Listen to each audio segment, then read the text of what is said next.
Louvado seja nosso Senhor Jesus Cristo. Para sempre seja louvado. Caros irmãos e irmãs, a palavra de Deus deve ocupar o centro de toda a vida do cristão, a centralidade de toda a vida e da missão da igreja. É verdade. Primeiro vem a igreja, fundada por nosso Senhor Jesus Cristo, e por meio da igreja nós conhecemos a palavra sagrada, porque o conteúdo de toda a sabedoria contida nos livros da Sagrada Escritura, dos 73 livros, chegaram até nós como livros canônicos, livros sagrados, porque a igreja de Jesus Cristo, fundada por Jesus, disse: estes são os livros canônicos, estes são os livros sagrados.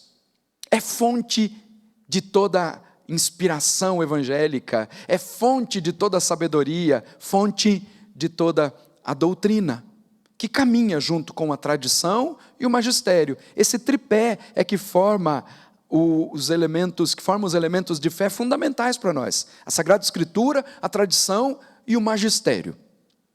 Pois bem, nós chegamos aqui num texto de São Lucas que é muito interessante.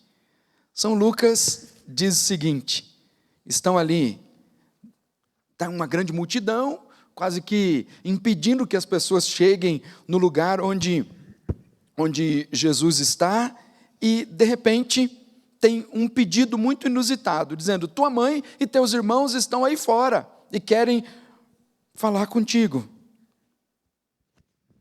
Jesus diz: quem é minha mãe e quem são meus irmãos? E a resposta é essa: minha mãe e meus irmãos são aqueles que ouvem a palavra de Deus e a põem em prática. Uma palavra forte em São Tiago que diz assim: não sejamos meros ouvintes da palavra. Mais do que isso, precisa dar um passo seguinte: ser praticante. Ouvir e praticar são dois verbos que devem acompanhar a nossa vida. E é muito interessante que nessa resposta de São Lucas, quando diz: olha, a mãe de Jesus e os irmãos querem aproximar-se dele, mas não pode chegar por causa da multidão. E aí anunciam lá para Jesus, de olha, minha mãe e meus irmãos são aqueles que ouvem a palavra de Deus e a põem em prática.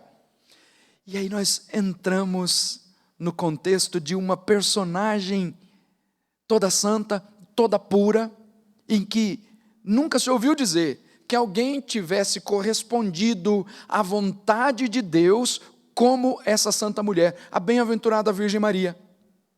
Se nós falamos, por exemplo, de Santo Antônio, disse que se por um acaso se perdesse os textos da Sagrada Escritura, poderia chegar a Santo Antônio e perguntar para ele que ele sabia os textos todos. Tamanha a devoção e a profundidade do conhecimento que tinha da Escritura. Mas preste atenção, quando a gente chega na pessoa da bem-aventurada Virgem Maria, ela é chamada de a Arca da Nova Aliança. Nela foi gerado aquele que é a palavra de Deus por excelência, a palavra que se fez carne e habitou entre nós. Então é a Virgem que soube ouvir e que soube colocar em prática os mandamentos e ensinamentos do Senhor, e de tal forma, por conta dessa observância total da palavra de Deus, ela é modelo seguro para cada um de nós. Se tem alguém que é referência para nós agora, então essa pessoa se chama a bem-aventurada Virgem Maria. Minha mãe e meus irmãos são aqueles que ouvem a palavra de Deus e a põem em prática. Essa palavra é a fonte de toda a sabedoria para a bem-aventurada Virgem Maria. Ela já se alimentava da palavra de Deus, porque pertencente à religião judaica, no contexto da tradição judaica, a lei é a palavra de Deus, a lei civil e a lei religiosa são guiados por esta palavra, criada, vivendo no judaísmo, ela conhece a palavra de Deus, tanto que quando ela proclama aquele hino maravilhoso, depois de dizer: eis aqui a serva do Senhor, faça-se em mim segundo a tua palavra, quando ela canta o Magnificat, a minha alma engrandece o Senhor, meu espírito se alegra em Deus meu Salvador, é um conjunto de versículos que ela entoou em louvor a Deus, fruto de uma inspiração que o Espírito Santo trouxe a ela, mas que estava ali envolvido com muitos outros versículos de textos do Antigo Testamento, e que ela traz, que o Espírito Santo traz para os seus lábios como um louvor a Deus. A palavra de Deus, no centro da vida da bem-aventurada Virgem Maria, faz com que entendamos que ela é, de fato, a Virgem que soube ouvir. Modelo para cada um de nós. O que faz que a gente cresça na fé? Que a gente tenha progresso na vida de santidade? À medida em que nós nos submetemos à vontade de Deus, vontade esta conhecida através da Sagrada Escritura. Deus se revela a nós por meio da Escritura. Então é um critério para a gente entender a vontade de Deus, para fazer a vontade de Deus, para colocar a palavra de Deus em prática, que não é outra coisa senão se submeter à vontade de Deus. A palavra, a Sagrada Escritura, o texto da Sagrada Escritura, meditado, escutado, meditado, ruminado, colocado em prática, é critério para que entendamos qual é a vontade de Deus a nosso respeito. Essa vontade de Deus se revela por meio da igreja. A igreja, ao proclamar a palavra, ao nos ensinar a doutrina, nos ajuda a entender qual é a vontade de Deus a nosso respeito. Que São Paulo já tinha traduzido isso nos seus escritos. A vontade de Deus a nosso respeito é uma só, a nossa santificação. Porque à medida em que nós nos deixamos ser conduzidos pela palavra, à medida em que nós obedecemos a palavra, que nós a colocamos em prática, nós progredimos na nossa vida de santidade. E aí eu te lembro uma palavra que São Paulo nos trouxe na liturgia de domingo e que é importante que ela vá ressoando nos nossos ouvidos, no nosso coração, para gente, até que a gente entenda. Uma só coisa importa, disse ele: vivei à altura do Evangelho de Cristo. E não há ninguém que quer que vivamos à altura do Evangelho de Cristo melhor do que a bem-aventurada Virgem Maria.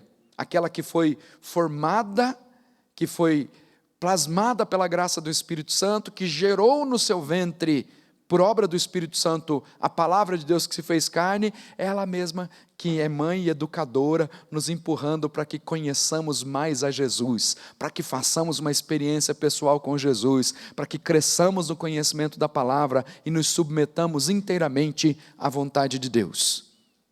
Então você quer ter sabedoria? Quer ter progresso na vida de santidade? O segredo está então em observar a palavra de Deus. Feliz o homem sem pecado em seu caminho, portanto que trilha um caminho de santidade e que na lei do Senhor Deus vai progredindo.